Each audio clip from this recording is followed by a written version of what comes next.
Muy buenas tardes, muy bienvenidos a este espacio de conversación que se ha ido construyendo en el tiempo, donde hemos conocido a personas que están detrás de los personajes.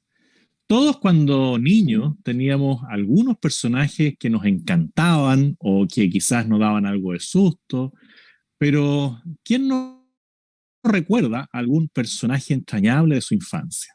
Y hoy día tengo el gusto, el agrado de conversar con alguien que se fue convirtiendo en un personaje para muchos niños a lo largo de todo Chile.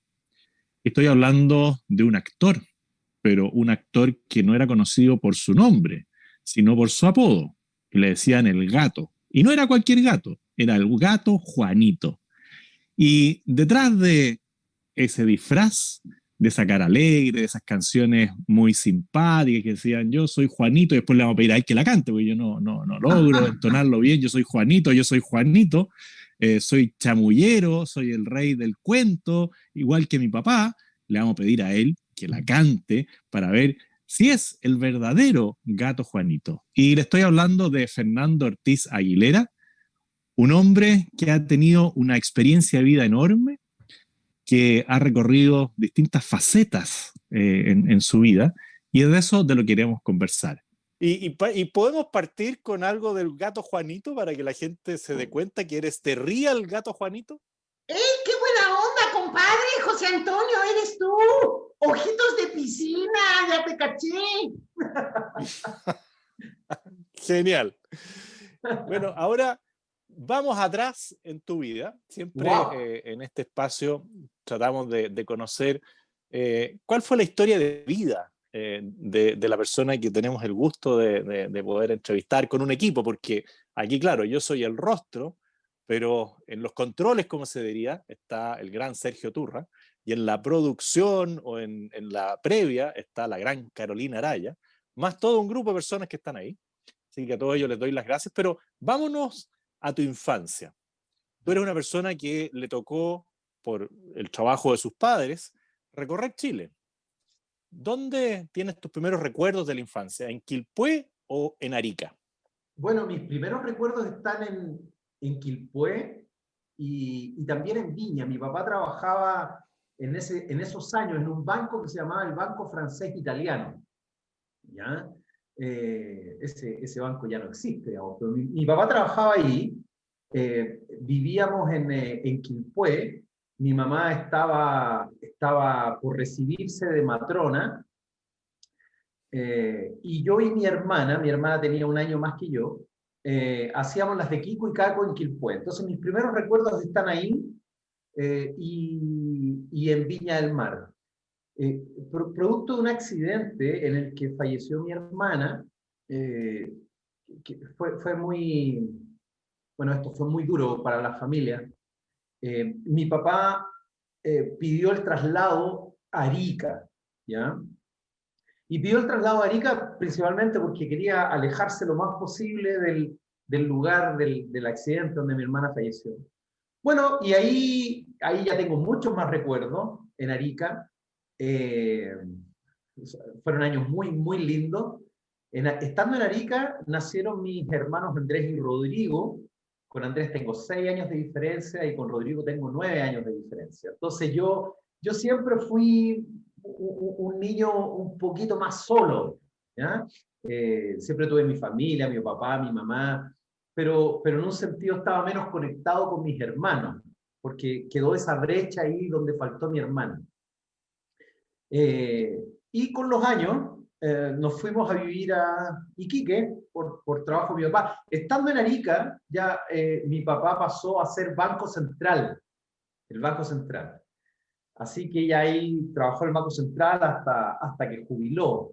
Y como Banco Central, mi papá se fue a Iquique, nos fuimos todos a Iquique, y de hecho vivíamos en el edificio que está en toda la esquina ahí de la Plaza Prat, que hoy ocupa Carabineros de Chile, un edificio que tiene 3 o 4 pisos. Vivíamos en ese edificio y fueron años muy, muy preciosos. Tengo todavía grandes amigos en Iquique y siempre estamos en comunicación, en contacto. Incluso cuando voy a Iquique todavía nos juntamos con esos compañeros del colegio en esos años. Era colegio American College. Y bueno, mi papá, estando en Banco Central, fue, yo diría que uno de los encargados principales de levantar todo lo que fue Zona Franca y Iquique en esos años, de abrir esa idea en nuestro país. Bastante responsabilidad. Bueno, y después ya llegamos a Santiago. Yo tenía 11, 12 años más o menos cuando llegamos a Santiago, y yo rápidamente me enamoré de Santiago, a pesar de que tenía muchas menos libertades, o más bien tenía más restricciones que en provincia. La vida en provincia era muy linda, era salir, andar con amigos, no había que pedir mucho permiso, no eran ciudades peligrosas para nada. Y claro, llegamos a Santiago y este monstruo de ciudad, había que cuidarse mucho más, y evidentemente en temas de las amistades también hubo más restricciones. Mi papá era muy cuidadoso en eso. Así que, en general, esa es la historia, así de mi paso por provincia. Bueno, pero una historia bien acontecida, porque perder una hermana claramente marca a la familia de por vida. Yo lo digo por experiencia propia. Mis padres perdieron 3 hermanos, tuvieron que despedir a 3 de sus hijos, pero siempre siguieron adelante por los otros, por los que estábamos ahí, por los otros 7. Y esto de trasladarse tantas veces de una ciudad a la otra también marca la experiencia de juventud. Y cuando llegas a Santiago, ¿dónde transcurren tus estudios? ¿Siempre en el mismo lugar o fuiste cambiando de establecimiento educacional?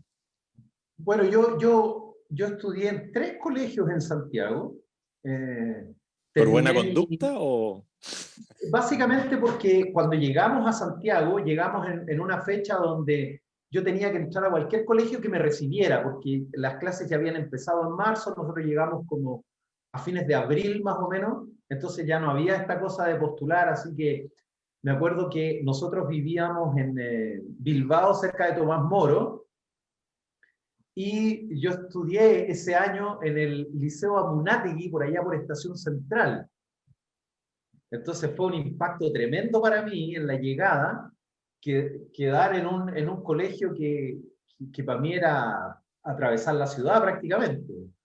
Después mis papás me cambiaron a otro liceo que estaba en La Reina, y finalmente lograron mis papás ponerme en el Liceo José Victorino Lastarria, Grande Lastarria. En esos años uno de los colegios y liceos de excelencia de este país. Y la verdad es que fue una muy buena generación con mis compañeros ahí en Lastarria, varios puntajes nacionales en la prueba, sí, era gente muy, muy destacada. Y me gustó mucho estudiar en Lastarria porque pasaba algo muy interesante. Era muy democrático el liceo en ese tiempo. ¿Por qué? Porque, claro, como era de excelencia, entonces familias de altos recursos buscaban también la excelencia en la educación con sus hijos. Entonces yo que me he considerado siempre clase media, a esta altura, no sé si existe, ¿no? Pero siempre me consideré clase media. Y tenía compañeros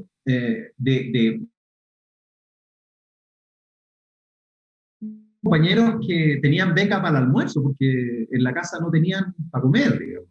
Entonces, éramos 47 compañeros en mi curso. Imagínate. 47. Y era muy democrático, ¿me entiendes? En ese aspecto. Cuando ya sales de esta experiencia escolar, que era en años también complejos para la convivencia nacional. Seguramente habían tensiones, los liceos emblemáticos a lo mejor en esa época también estaban a la vanguardia en algunos temas más sociales y políticos. ¿Cuál fue tu primera mirada a qué es lo que querías hacer una vez que salías del liceo? ¿Cuál fue tu primeras luces? Es decir, yo quiero irme por acá, por allá. ¿Estaba el teatro ya arraigado en tu corazón? Bueno, la verdad es que como mi mamá es matrona de profesión, crecí mucho en ambientes hospitalarios porque mi mamá me llevaba cuando chico, cuando no tenía quien me cuidara, entonces pasaba mucho tiempo en los hospitales Y con los años empecé a interesarme, francamente, en la biología y en la medicina. Entonces, de alguna manera yo dije, voy a proyectar estudiar medicina. No tenía grandes convicciones en cuanto a eso, pero me parecía que era como natural y lógico. Entonces yo hice el cuarto medio con 16 años, ¿sí? Yo estoy de cumpleaños en septiembre, y cuarto medio lo terminamos nosotros a fines de octubre. Entonces hice el cuarto medio con 16 años, hice mi graduación de cuarto medio con 17, recién cumplido. Entonces era muy niño cuando yo di la prueba de aptitud y todo. Y la verdad es que me daba el puntaje para estudiar medicina, pero me daba por aptitud en Valdivia, ¿ya? Que había en ese tiempo medicina en Valdivia. Eh, no habían tantas universidades como hay hoy, entonces había que escoger la universidad así, en la que tú quedabas. Entonces, mis papás hablaron conmigo y me dijeron que qué tal si yo hacía un preuniversitario, aprovechaba un poco un año sabático y subía el puntaje para quedar en Santiago.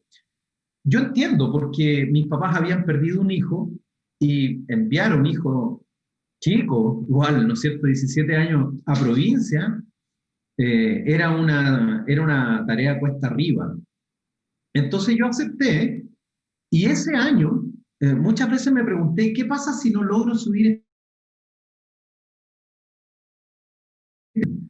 Y pasó entonces que hubo algo, hoy lo entiendo con los años, pero en ese momento yo no tenía ninguna cosa que me indicara que yo estaba hecho para estudiar teatro. Así que cuando vino esta idea a mi cabeza de decir voy a estudiar teatro, fue una cosa muy loca. Y fue loca, José Antonio, principalmente porque habían dos universidades que daban la carrera, que era la Universidad Católica y la Universidad de Chile, y fuera de eso habían 3 o 4 academias de teatro, ¿me entiendes? Pero no había esto de estudiar teatro en otra universidad, no existía. Además, la Universidad Católica en esos años cerraba la postulación a las carreras de arte cada 2 años o cada 3 años, una cosa así, cerraba un año. Y ese año, precisamente, la Católica estaba cerrada, entonces solo quedaba la Universidad de Chile para estudiar teatro. Bueno, cuando yo conté en mi casa que yo quería estudiar teatro, te imaginarás que quedó la escoba, digamos, porque ¿cómo voy a estudiar esa carrera? ¿De qué voy a vivir? ¿Qué voy a comer? ¿Qué va a ser de mi vida? La verdad es que fue un tiempo súper duro. Yo entiendo a mis papás porque no habían antecedentes en la familia de un artista, ¿no? No como hoy. Yo soy actor, mi hermano es diseñador, mi otro hermano es animador de televisión, es un artista, mis hijos, tengo un hijo que es publicista, tengo otro que es actor, tengo otro que es periodista, pero que se dedica a lo audiovisual, tengo una prima que es cantante lírica, tengo otro primo que es cineasta. Como hoy la familia completa es de artistas. De hecho, hoy se da un fenómeno muy curioso. Uno de mis hijos dijo una vez, antes de estudiar periodismo, dijo que él quería estudiar ingeniería comercial. Y todos en la familia lo miramos como raro, como, ¿por qué vas a estudiar esa carrera? ¿De qué vas a vivir casi? Como todo lo contrario, ¿me entiendes? Bueno, así que ese año di la prueba en la Universidad de Chile, postulé, tú tenías que quedar, y ese año quedé dentro de 800 que dábamos la prueba especial para llenar 21 cupos. Así que era muy complejo. Cuando yo no había hecho teatro, nunca había tenido cursos de teatro ni nada por el estilo. Así que cuando fui a buscar mi numerito, me tocó el 300 y tanto, y de ahí para adelante todo era una apuesta, ¿me entiendes? Todo era una cuestión todo era complejo. Así que di las pruebas y una semana más tarde me tocó ir a la Facultad de Artes a chequear la lista que estaba publicada Y pasó una cosa muy chistosa ahí, porque cuando voy llegando a la facultad, 2 cuadras antes, 3 cuadras antes, yo ya veía gente que había dado la prueba y que estaba llorando, una niña que se secaba las lágrimas, entonces era todo dramático, era un camino dramático. Llego a la facultad, no alcancé a entrar, y un chico que había dado la prueba me dice, Fernández, me dice, no quedaste. Y sabéis que me achaqué muchísimo. Y nada, muy cabizbajo me devolví, caminé un par de cuadras hacia el metro, y cuando voy caminando, reviso lo que este chico me dice, él me dijo, Fernández, no quedaste. Y yo no soy Fernández, yo soy Fernando, pero mi apellido es Ortiz. Y sabéis que me devolví a la facultad. Entré al hall principal donde estaban publicados los 21 alumnos que habían quedado, y yo estaba en el número 7 porque tú estaba mi nombre completo. Y de ahí, película en cámara lenta, ¿me entendiste? Un salto así como, wow, tipo Rocky. No lo podía creer, gritaba. Unas compañeras que estaban ahí del segundo año de la carrera me abrazaban también, felices. Y de ahí fue un bienvenido a la bella locura, ¿no?, de estudiar teatro. Qué increíble esa experiencia de creer en lo que te dicen y después rebobinar y volver y encontrarte con esta sorpresa maravillosa en ese momento. Sí, y además, más impresionante, que de 800, no habiendo tenido práctica teatral o no habiéndote destacado quizás en esa área, hayas quedado. Así que claramente Dios se había fijado en ti por algo, que es lo que totalmente queremos descubrir en esta conversación. Claro, yo reviso nada. Yo reviso las libretas de comunicación y estas libretas tipo certificados que daban los profesores respecto al alumno, y reviso las de kinder, reviso las de primero básico, las de segundo, y atrás decía, los profesores ponían gran artista, gran sentido artístico. Es decir, yo fui hecho de una manera, pero yo al final en cuarto medio traté de doblar la mano, traté de ganar ese gallito diciendo voy a estudiar otra cosa distinta. ¿Me entiendes?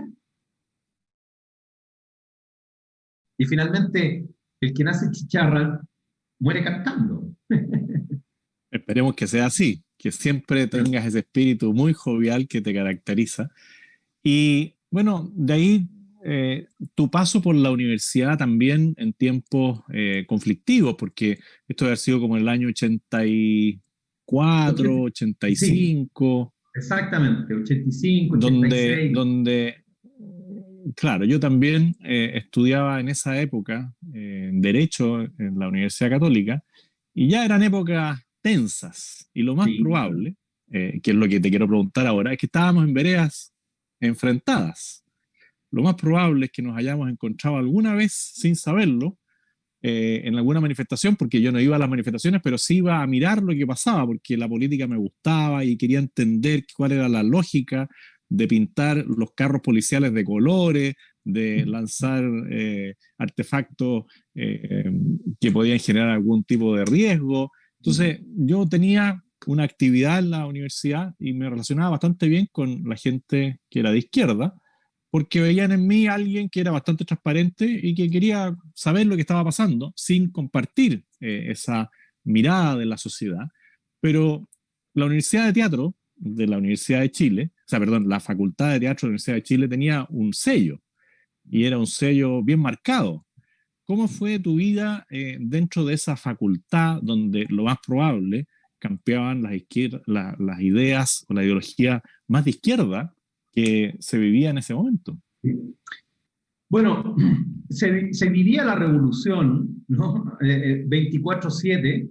El teatro era un instrumento, las carreras estaban absolutamente instrumentalizadas por la ideología izquierdista.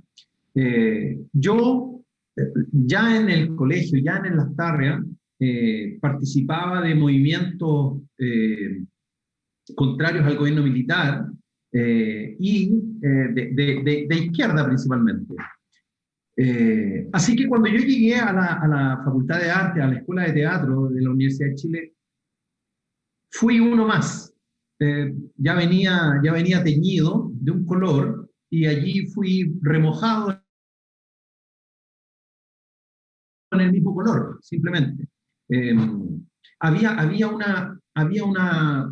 una narrativa épica que se nos contaba, a la cual adheríamos, y yo llegué en esos tiempos a justificar la violencia como un método de acción, eh, y de alguna manera justifiqué el extremismo.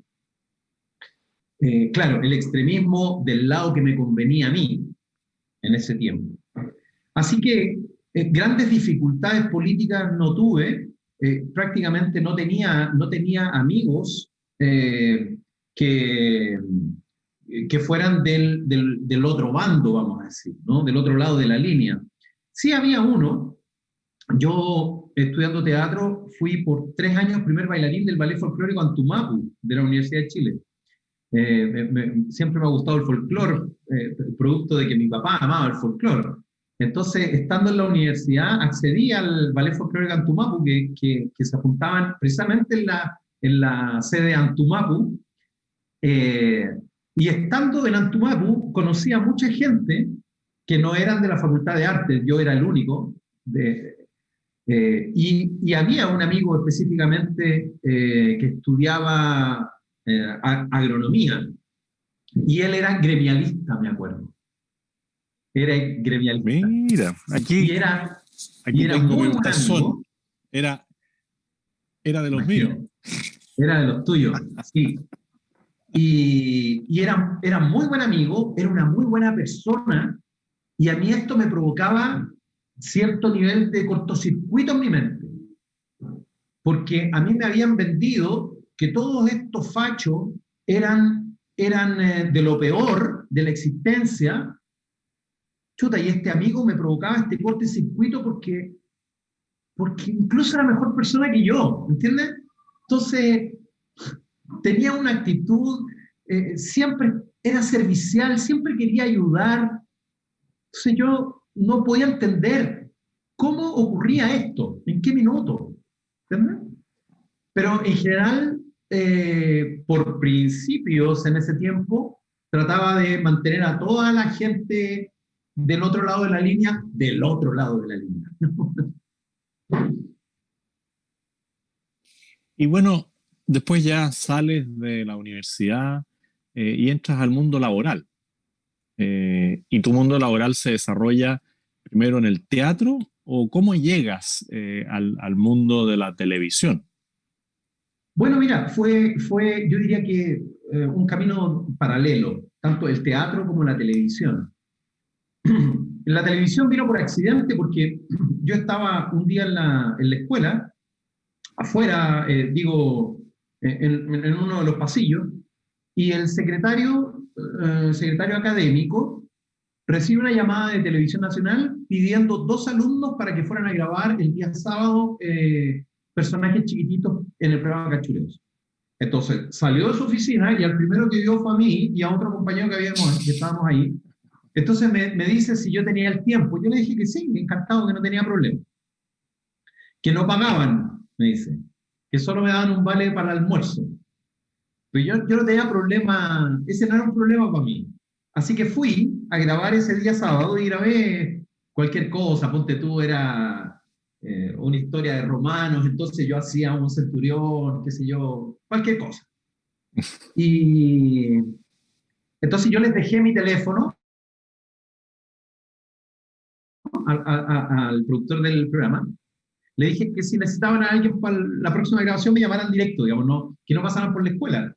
Y sabes que la semana me llamaron, así que el siguiente sábado estaba yo en Cachureo y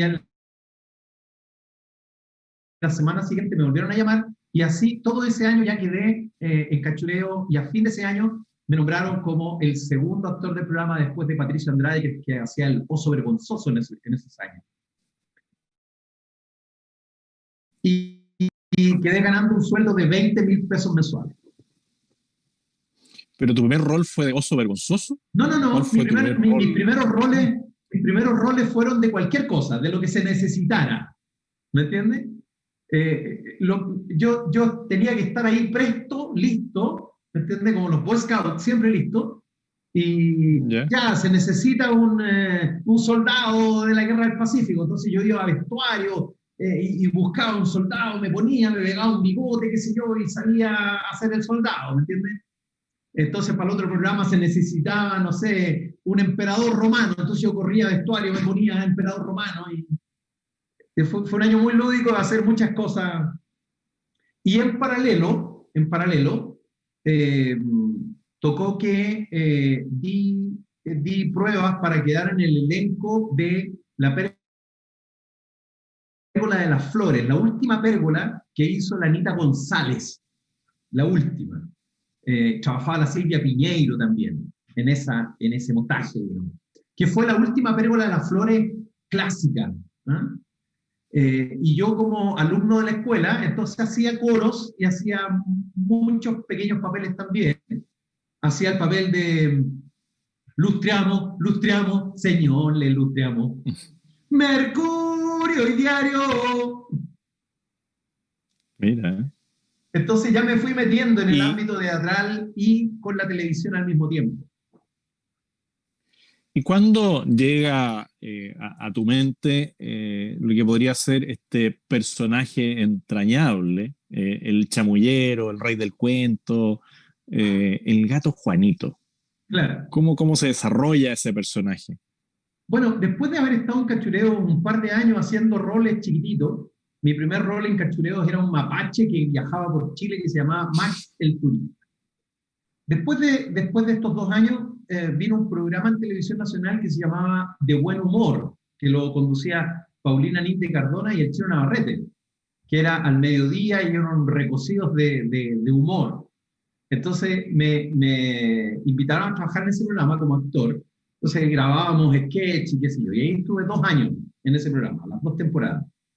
Cuando terminó ese programa, Cachureo Producciones había comenzado un programa en la red que se llamaba La Casa Encantada, que era una casa donde vivía un científico loco con animales parlantes. Entonces había un Sasquatch, un pie grande, había una sirena, había un león, que era el león Chester, y un actor interpretaba un gato. Pero la verdad es que a la producción no le gustó mucho cómo el actor construyó este personaje y me llamaron a mí porque yo había trabajado antes en Cachureo. Y simplemente me pidieron que yo, si podía interpretar un gato, pero divertido. En ese tiempo yo llevaba una vida doble. Tenía una cara visible, pero tenía otro lado B escondido, oculto. Y ese lado B mío era muy chamullero y muy rey del cuento, y era muy bueno para la salsa, y era merenguero, ¿me entiendes tú? Y era así, muy chacotero. Entonces, el gato Juanito, al final fue lo que yo era en mi lado B, el lado que nadie veía muy bien de Fernando. Y así nació el gato Juanito, nació de manera muy natural. Entonces, todas las cosas, las muletillas del gato, lo bueno que era para bailar, lo chamullero que era porque yo era así, ¿me entiendes? Era como el gato, el Fernando disfrazado de gato, no sé.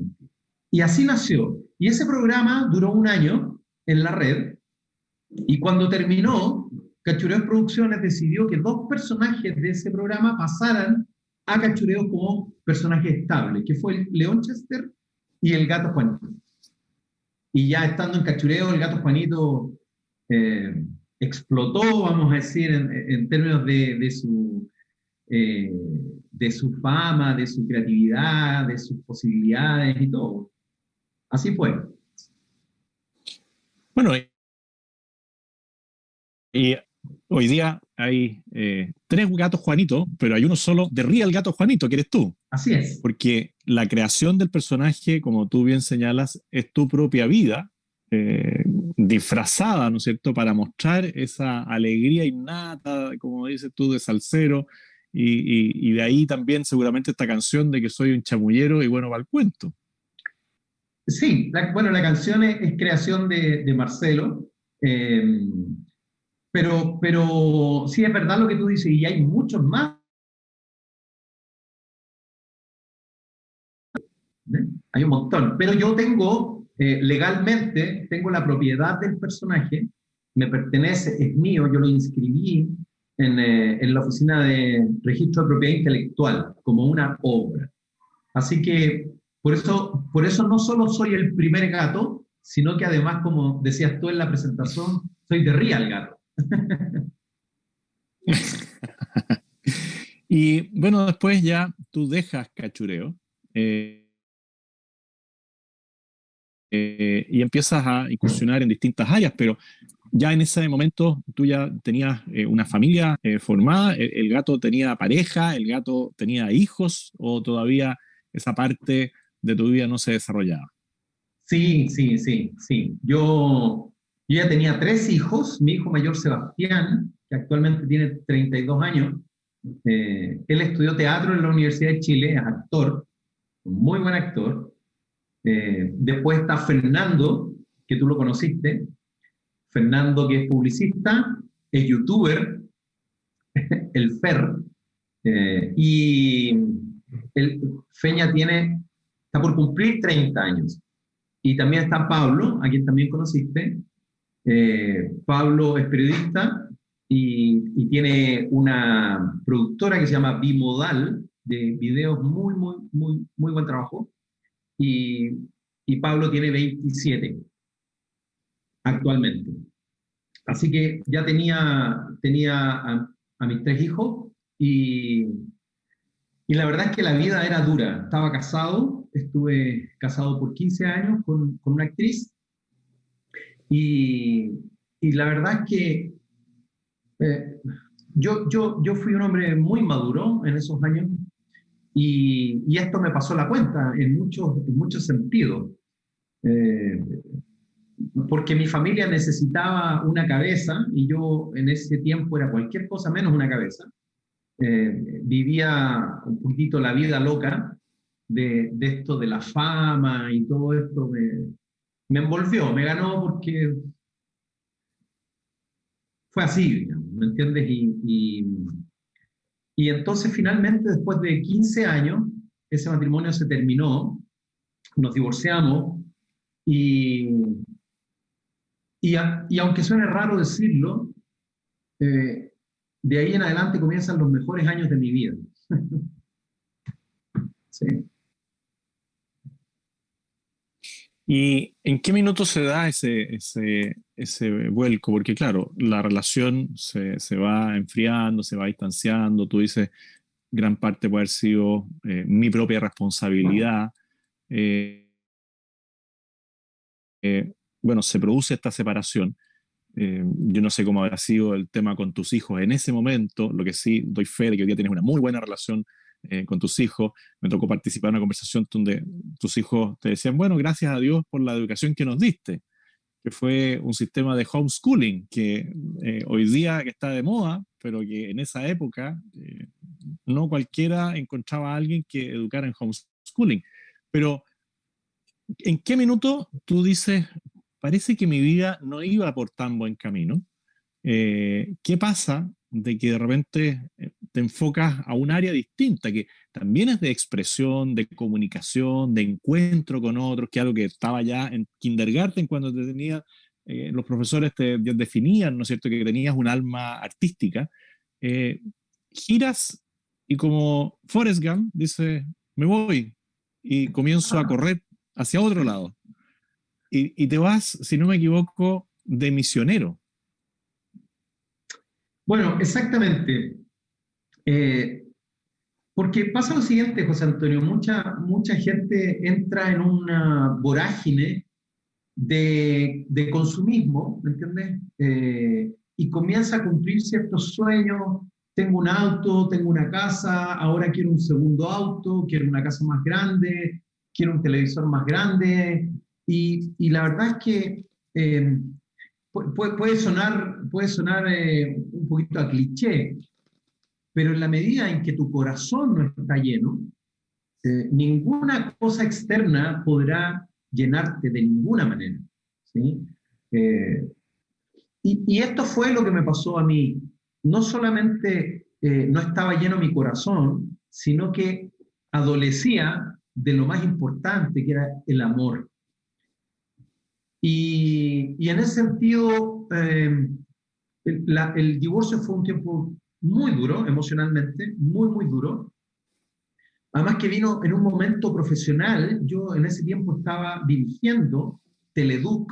Yo dirigía Teleduc, que se transmitía por 13 Cable. Entonces profesionalmente era un muy buen tiempo, pero emocionalmente era uno muy malo.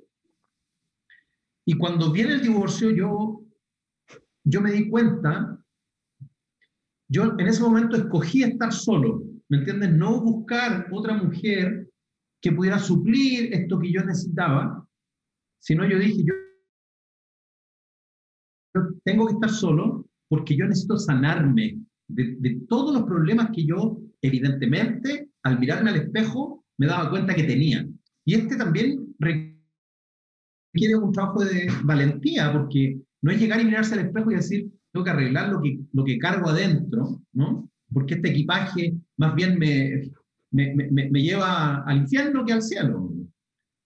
Así que, estando en esta reflexión interna, conocí a Ricardo Rodríguez, que es el director nacional de JUCUM, Juventud con una Misión. Y Ricardo, que es un hombre extraordinario, algún día tendrías que hablar con él, porque es verdaderamente extraordinario. Y sabes que sin conocerme, yo sentí que él me amó. Y él me invitó, me dijo, ven a vivir. Yo vivo en una comunidad de misioneros donde queremos conocer a Dios y hacerlo conocido. Y sabes que yo me di cuenta que yo necesitaba esto. Yo necesitaba meterme como a una lavadora, que Dios fuera el detergente que me lavara no solo por fuera, sino también por dentro. Y tomé la decisión de renunciar a todo. Y el año 2006 yo entré a Juventud por una Misión, a JUCUM, a hacer una escuela de discipulado. Y esto fue como conectarme con Dios 24/7. Fueron meses muy intensos. Yo hice una escuela que duró 3 meses aquí en Chile, y por 3 meses nos fuimos de cruzada evangelística a España. Recorrí en la comunidad de Madrid, la comunidad valenciana, en Barcelona, etc. Recorrimos mucho en España, muchos lugares, cosas que yo, te pongo un ejemplo, yo alguna vez dije, mirando a Dios de lejos todavía, yo dije, jamás me voy a poner una corbata y voy a cantar en la calle, ¿no? Como estos canutos. Bueno, en Valencia me acuerdo haber estado, no con corbata, pero con una camisita, tocando la guitarra en la calle, con mis compañeros, compartiendo de Dios. Entonces yo podía ver a Dios del otro lado, que me miraba así con cara de, ¿viste? No escupas al cielo. Y bueno, esos fueron años muy intensos. Estuve durante 5 años como misionero a tiempo completo, sirviendo a niños, a familias, a matrimonios. Me conecté, por supuesto, con la iglesia. Conocí al pastor Roger Cunningham de la iglesia La Viña Las Condes, que fue no solo fue mi pastor, sino fue mi amigo por muchos años. Y comencé a servir también allí en la iglesia La Viña Las Condes. Y nada, quiero decirte que esos años fueron años de mucha precariedad económica, mucha. Yo que había vivido una bonanza económica, como la gente piensa que la gente de la tele gana mucha plata, bueno, quiero decir que en esos años al menos sí, gané mucha plata, pero esos 5 años como misionero yo viví más bien en la pobreza. Hubo muchos días en que yo no pude comer porque no tenía para comer. Y entonces decidí ayunar. Decidí caminar con Dios, ayunar, orar, pasar mi tiempo con Él. Y Él suplía mis necesidades. Pero fueron años muy, muy buenos. Me trajeron de la fantasía a la realidad, José Antonio. De la fantasía a la realidad, en todos los ámbitos. Porque fue en esos años que mi ideología política empezó a derrumbarse, a resquebrajarse, al ser enfrentado con la bondad de Dios y con la verdad de Dios. Sí. Qué impresionante el testimonio de radicalidad, porque cuando uno a veces lee el contexto bíblico y Jesús le dice al joven rico, ven y sígueme, no cualquiera va y lo sigue. Y aquí el llamado de Dios llegó por una persona que algo te inspiró, quizás él algo vio en ti, y tú lo seguiste, perdiendo quizás todo lo que tenías, y sin saber lo que venía, pero este testimonio de que tú dices, mira, yo quizás externamente era un hombre feliz, era un hombre que había conquistado la gloria, pero internamente no estaba completo. Y hoy día, desde esa experiencia, tú puedes decir que te reconstruiste desde el interior hacia el exterior.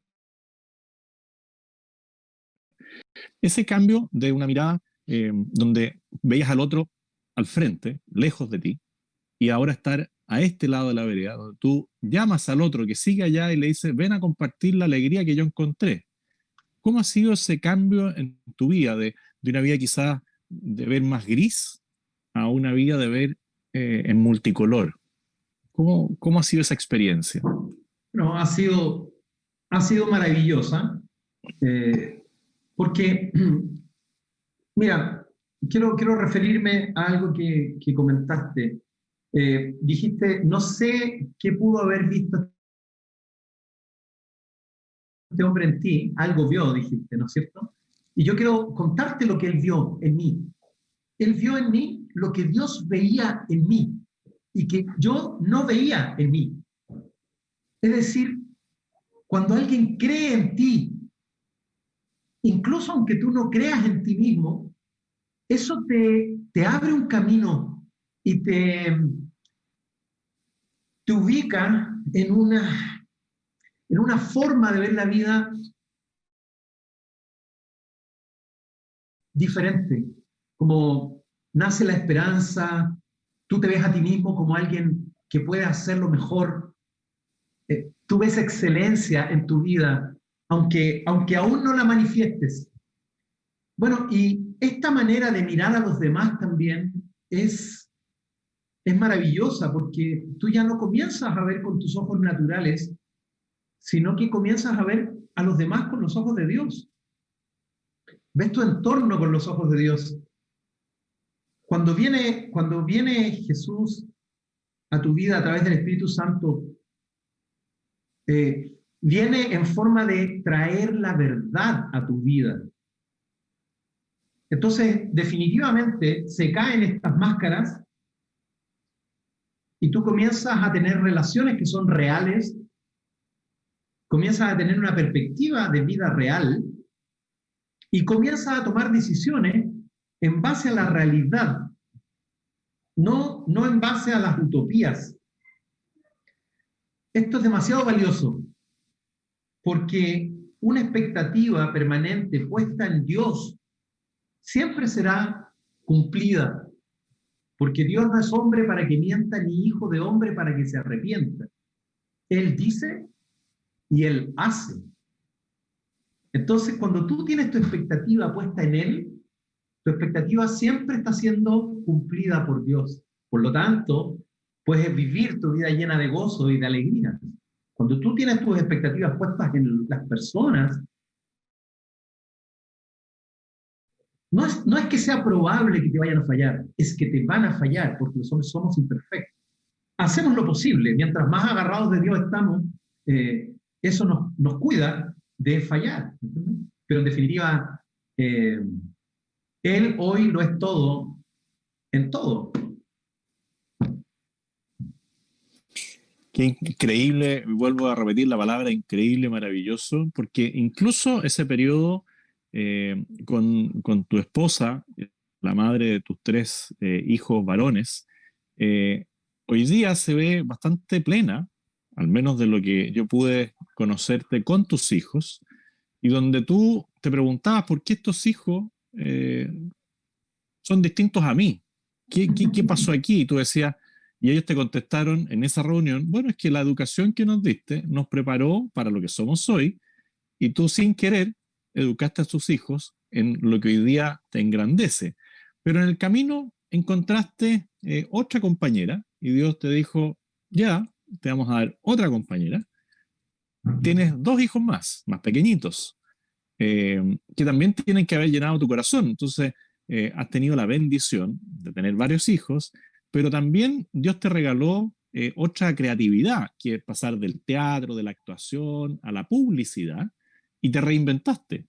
¿Cómo fue el proceso de reinvención y de llegar a tener una compañía de teatro propia? Antes tú eras actor, tú partiste actuando del Mapache, no me acuerdo cómo era el nombre del Mapache, pero de Mapache, y hoy día después dijiste, bueno, yo que tengo creatividad, voy a instalar mi propia productora, mi propia agencia, mi propia compañía de teatro, y hasta antes de la pandemia que nos golpeó a todos, bueno, tenías una mirada de cómo entregar tu arte para también transmitir principios, valores, más allá de la fe, sino que esos valores permanentes que hacen que una sociedad sea mejor.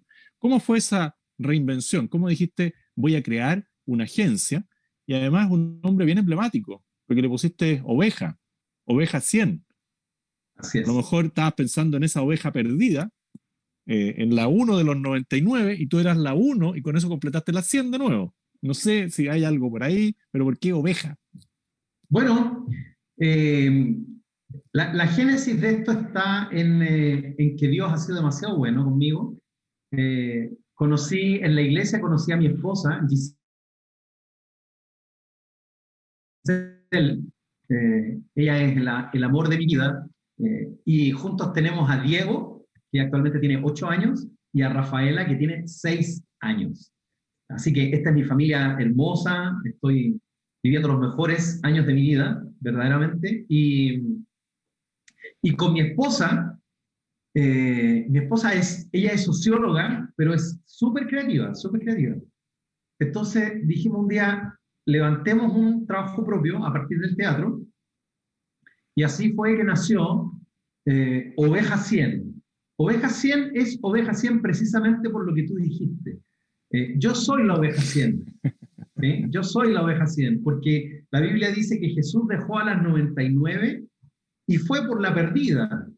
La perdida, la rescatada, porque la rescató. Jesús la encontró, la rescató. ¿Sí? Esa rescatada es la 100. Y de alguna manera cada uno de nosotros que tiene una relación con Dios es la oveja 100, que fue buscado, anhelado por Dios, encontrado y rescatado, traído de vuelta. ¿Sí? Por eso es Oveja 100 nuestra compañía. Y somos una agencia, como tú bien dices, con los años estudié publicidad. Tengo ahí mi creatividad que siempre está inquietándome en uno u otro sentido. Y esto vino a completar de forma sólida. Oveja 100, la compañía de teatro, tenemos 8, casi 10 obras de teatro. Son todas valóricas, como tú bien dices. No hablamos de Dios, pero todas lo contienen. Porque cuando hablamos de un principio como la solidaridad, por ejemplo, es un principio que está en el corazón de Dios. O cuando hablamos de un principio como la honestidad, es otro principio que está en el corazón de Dios. Entonces nuestras obras, si bien no hablan de Dios, pero lo contienen todo el tiempo. Trabajamos para alumnos de enseñanza básica de las escuelas de nuestro país. Hemos podido actuar con éxito de Iquique hasta Campos de Hielo Sur, prácticamente, Villa O'Higgins. Hasta ahí hemos llegado con Oveja 100, dando nuestras obras de teatro. Tenemos obras con el Gato Juanito, que son muy divertidas, como Termina con el bullying. El Gato Juanito es el gato. Entonces pasan cuestiones muy divertidas, él se da cuenta de lo que está haciendo, se arrepiente, pide perdón. Una obra muy linda. Tenemos otra que se llama Termina con el ciberbullying. que es muy actual, ¿no? Todo el bullying que se hace a través de las redes sociales. Tenemos otra que se llama Cuidarte es amarte, que es una guía teatral para la prevención del abuso sexual infantil. Tenemos otra con el Grinch, el famoso Grinch del Dr. Seuss, que se llama Olimpiada contra la obesidad, ¿no? Y nos damos cuenta que el Grinch es obeso no porque coma mucho, sino que es obeso principalmente por su estado emocional, porque se rieron de él, porque nació verde y peludo, entonces él se refugió en la comida, ¿no? Pero como una cuestión emocional. Bueno, y así hay un montón de otras obras, La aventura de leer, que enseña a los niños la importancia de pasar un tiempo en la lectura, etcétera. Y todo este periodo de pandemia debe haber sido muy duro para la agencia, porque claramente las clases se suspendieron, han podido avanzar en el área digital, así como otros artistas como Coco Legrand, ¿no es cierto?, como Bomba Fica. Ellos se tuvieron que reinventar porque no hay público. El Bomba Fica, de hecho, tenía un teatro itinerante, un circo, perdón, itinerante, y lo tuvo que guardar. El Coco Legrand con sus monólogos me dice, estoy como león enjaulado, necesito interactuar con el público, o sea, a mí me encanta esto, yo hablo yo nomás, pero igual interactúo. ¿Ah? ¿Cómo has podido superar esa dificultad que claramente nadie esperaba? Bueno, mira, la dificultad para nosotros comenzó el 18 de octubre del año pasado, ¿ya? ¿Por qué? Porque producto de la insurrección callejera, eh, muchos colegios terminaron anticipadamente sus años escolares, por lo tanto muchas obras que nosotros teníamos comprometidas en agenda no se suspendieron, no pudimos darlas.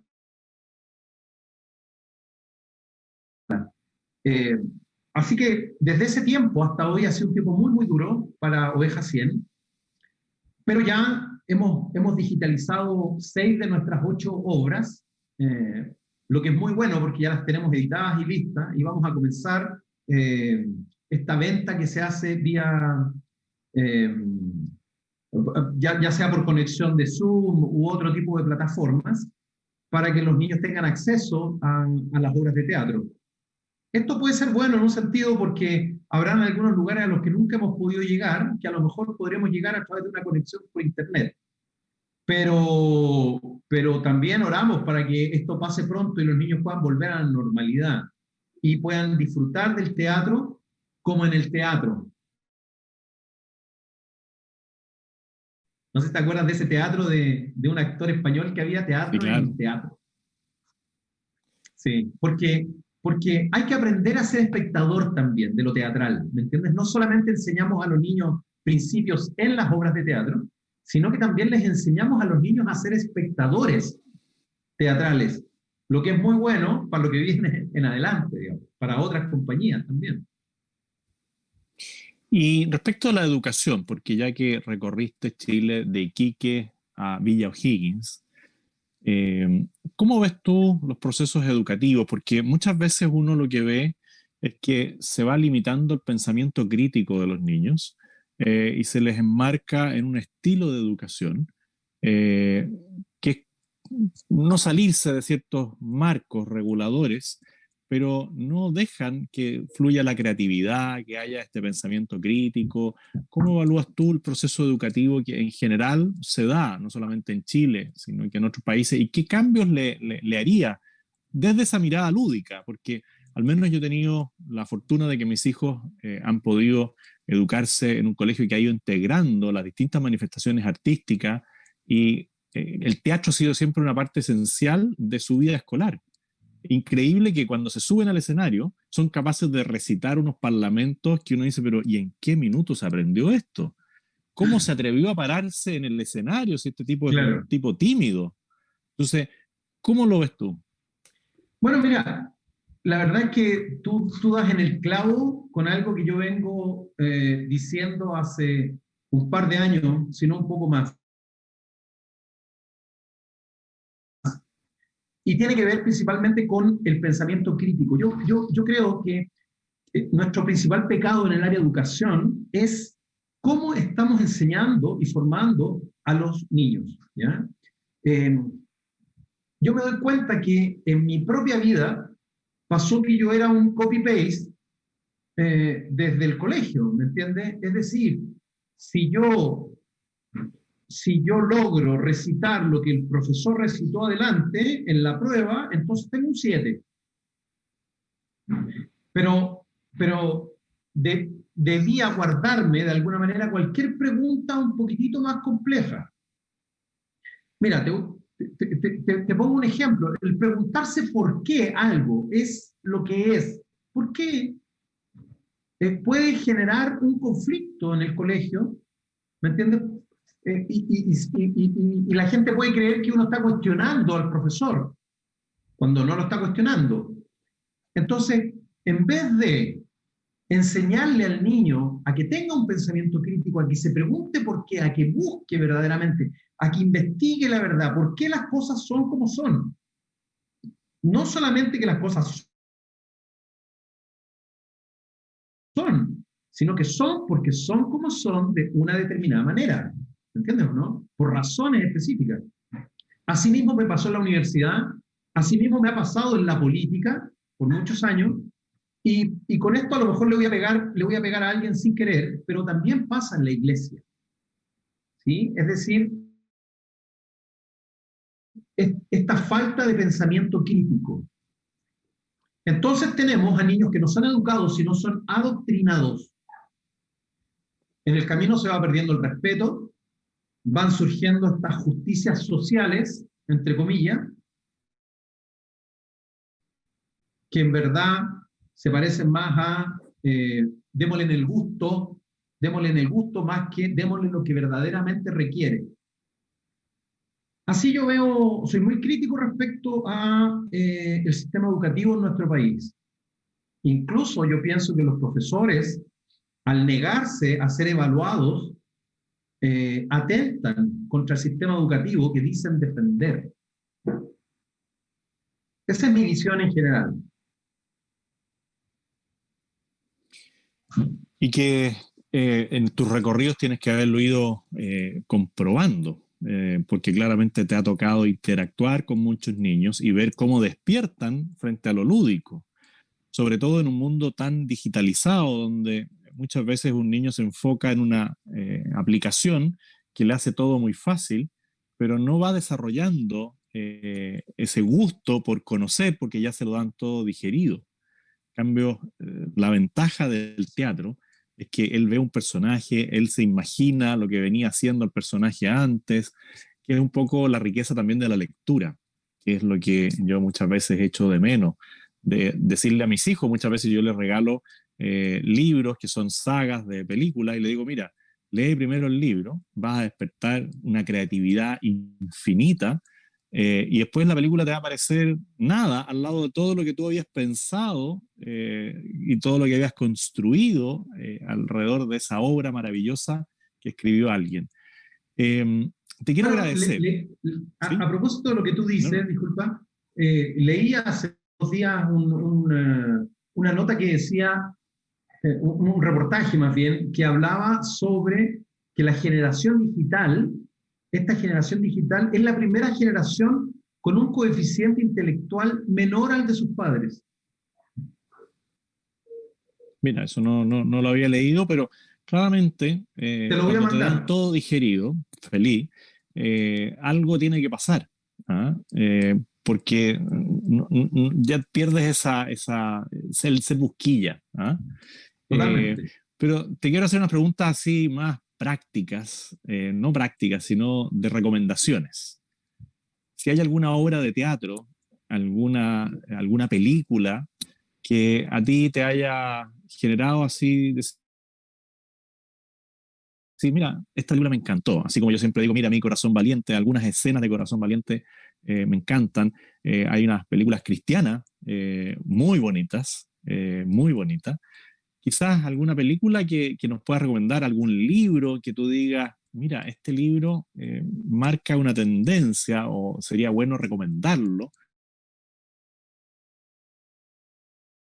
Porque hay muchas personas que después de tu testimonio van a decir, bueno, yo quiero ver por qué este hombre pasó de esa vida gris a esa vida en colores. Y a veces uno leyendo o mirando algo, bueno, puede encontrar alguna señal.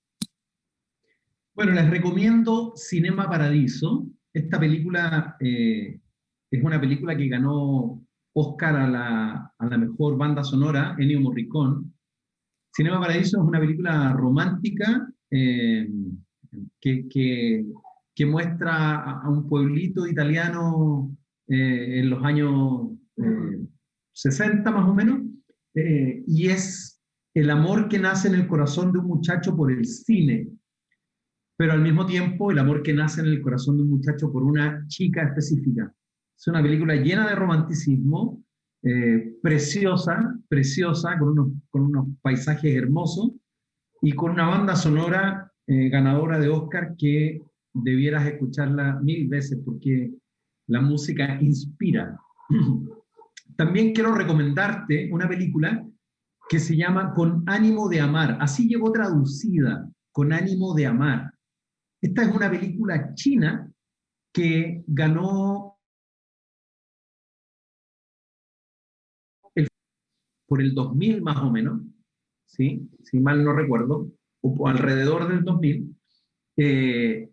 Y esta es una película que tienes que ver, no te la voy a contar, pero se llama Con ánimo de amar, y es tremenda, tremenda. ¿Sí? Tiene unos encuadres, es una película romántica también. Yo soy muy mamón para las películas, ¿ya? A mí no me gusta la acción, ni los disparos, ni nada de eso. Yo, para mí, solo romance. Y se las recomiendo porque es una película extraordinaria. Y en términos de libros, bueno, libros que me han marcado la vida. El Señor de los Anillos, yo leí el libro muchos años antes del boom de Tolkien en el mundo.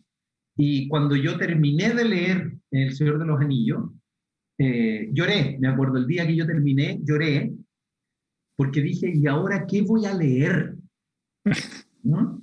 Era como que después de leer El Señor de los Anillos ya había leído todo. Sí, fue muy impresionante lo que me pasó. Y hay un par de otros libros muy, muy buenos. Hay un libro de un pastor que se llama Cultura de Honor. Un hermoso libro que se llama Cultura de Honor y te ayuda a ver al otro como Dios te ve a ti. ¿Sí? Cuando Dios perdona, Él te devuelve a un lugar de honra. Es una cosa muy hermosa. Te recomiendo mucho este libro. Y por último, un libro para matrimonios, para padres con hijos, que se llama Mantén encendido tu amor. También de un pastor llamado Danny Silk.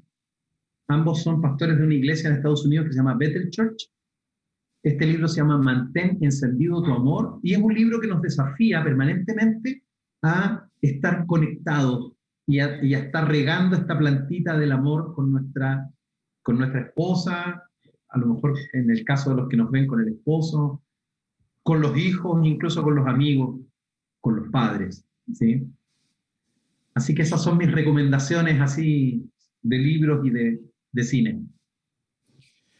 Bueno, y el cuadro que tienes detrás tuyo, que es como una paloma, cada uno podrá interpretar lo que ve. Ah, no, mira, es un león, y no es el león Chester, pero yo en el cuello veía una paloma, como una paloma desplegada, porque no veía al león que estaba arriba.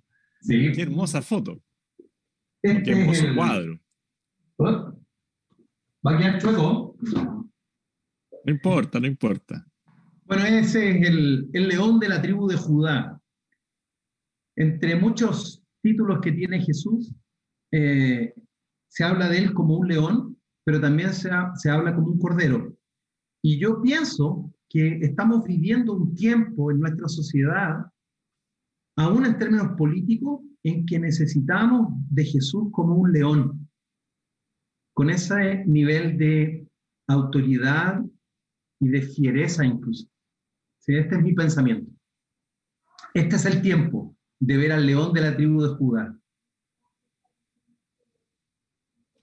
Gran mensaje final, esas cosas de la vida, porque yo no veía que había un león ahí, y pensé que era un ave, como el Espíritu Santo bajando sobre ti, porque veía estas alas, pero Wow. claramente uno ve una parte y no ve el todo. Así que te agradezco por habernos hecho parte de tu vida, que es una vida increíble, que Dios te ha ido regalando en el tiempo, develando en el tiempo, mostrando para atrás todo lo que has construido, todo lo que has podido hacer, y seguramente te tiene grandes desafíos para adelante. Así que, Fernando, muchas gracias por tu tiempo y por compartir con nosotros tu historia de vida. Bueno, José Antonio, para mí un placer, de verdad me siento muy honrado, no solo de haber estado en el programa, sino de conocerte. Le comentaba a mi esposa que fue una experiencia muy grata haber compartido un tiempo contigo. Le decía que hubo algo que me impresionó tan gratamente, que era que en un momento te suena el teléfono y dice, ya sabes que vamos a tener que cortar la reunión porque mi esposa me está llamando a almorzar. Y ese tipo de cosas que son tan cotidianas, que son tan como todos nomás, ¿me entiendes? Yo las valoro profundamente. Agradecido también de a través de tus redes sociales llegar a tanta gente que, que aunque a uno no lo conoce, a veces le pone una etiqueta, y qué bueno es poder abrir el corazón, profundizar un poco más y enviar un mensaje de esperanza, de aliento. Y cierro con esto, simplemente decirles viva la libertad. Viva la libertad. Un abrazo a la distancia, que esté muy bien.